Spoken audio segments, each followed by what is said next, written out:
नमस्कार फ्रेंड्स, आपण मानकु महेश्वर सेठी YouTube channel रे स्वागत जनाउछि।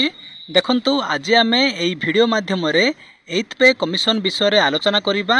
समस्त सरकारी कर्मचारी और पेंशन भोगी पई खुशी खबर। आपण को पाखरे मोर गोटे रिक्वेस्ट कि आपण माने वीडियो टिकु लास्ट पर्यंत देखंतु, कारण वीडियो टिकु लास्ट पर्यंत देखिबा द्वारा आपण माने संपूर्ण रूपे बुझी पारिबे। जदि आपण आम चैनल को फर्स्ट टाइम पई देखुचंती ताहले वीडियो को गोटे लाइक करंतु, चैनल को सब्सक्राइब करी पाखरे थिबा बेल आइकन को प्रेस करी ऑल नोटिफिकेशन बटन को ऑन करंतु। सब्सक्राइब करिबा द्वारा आपण माने सबुदिन नोटिफिकेशन पाई परिबे। आसंतु वर्तमान वीडियोटी को स्टार्ट करिबा।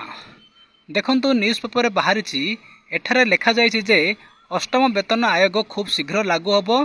कौन लिखा जायछि देखंतु, केंद्र सरकार 2026 जनवरी रे अष्टम वेतन आयोग कार्यकारी करि पारंती।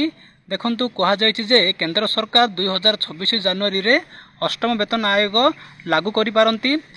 प्रति 10 वर्ष रे केंद्र सरकार एक नुआ वेतन आयोग गठन करिथांती। देखंतु आम केंद्र सरकार प्रति 10 वर्ष थरे एक नुआ वेतन आयोग लागू करिथांती बोली कहिसंती। एठारे सूचना योग्य जे शेष थर पई 2016 जनवरी रे केंद्र सरकार सप्तम वेतन आयोग कार्यकारी करथिले। शेष थर पई 2016 रे सप्तम वेतन आयोग कार्यकारी करा जायथिला बोली कहा जायछि। एही भली परिस्थिति रे खूब शीघ्र नुआ सरकार एक नूतन वेतन आयोग कार्यकारी करबाकू योजना करि पारंती। केंद्र सरकार रे 1 कोटी रु अधिक सरकारी कर्मचारी एवं पेंशन भोगी रहिसंती। देखंतु केंद्र सरकार रे 1 कोटी रु अधिक सरकार कर्मचारी अछंती एवं पेंशन भोगी रहिसंती बोली कहा जायछि। एही कर्मचारी माने अष्टम वेतन आयोग गठन पई अपेक्षा करछंती। देखंतु समस्त सरकारी कर्मचारी माने पेंशन भोगी माने अष्टम वेतन आयोग को अपेक्षा करछंती। एही कर्मचारी अष्टम वेतन आयोग गठन पई अपेक्षा करछंती। सेमिति देखंतु कर्मचारी को दरमा वृद्धि संपर्क रे अष्टम वेतन आयोग इतिमध्ये रे सरकार को सुपारिश दाखल करि सारिछंती।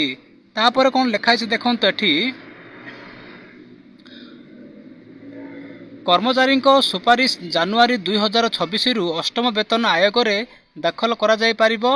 तेबे जनवरी 1947 रे देश रे प्रथम वेतन आयोग गठन करा जायथिला। देखंतु हमर जनवरी 1946 रे देश रे प्रथम थर पई वेतन आयोग गठन करा जायथिला।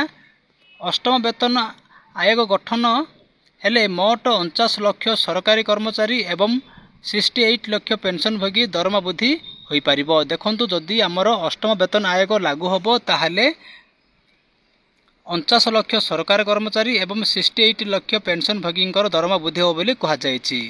देखंतु जदि केंद्र रे अष्टम पे लागू हबो ताहले ओडिसा रे मध्य लागू हबो। आपण मान वेट करथांतु। जदि आपनकु एई वीडियोटी भलो लागिछि ताहले वीडियोटी को निज संग मान को शेयर करंतु, कारण वीडियोटी को शेयर करबा द्वारा सेमाने मध्य जानि पारिबे, सेमानकर मध्य हेल्प हबो। वीडियोटी को देखिथिबारु आपण मानकु बहुत बहुत धन्यवाद। Thank you.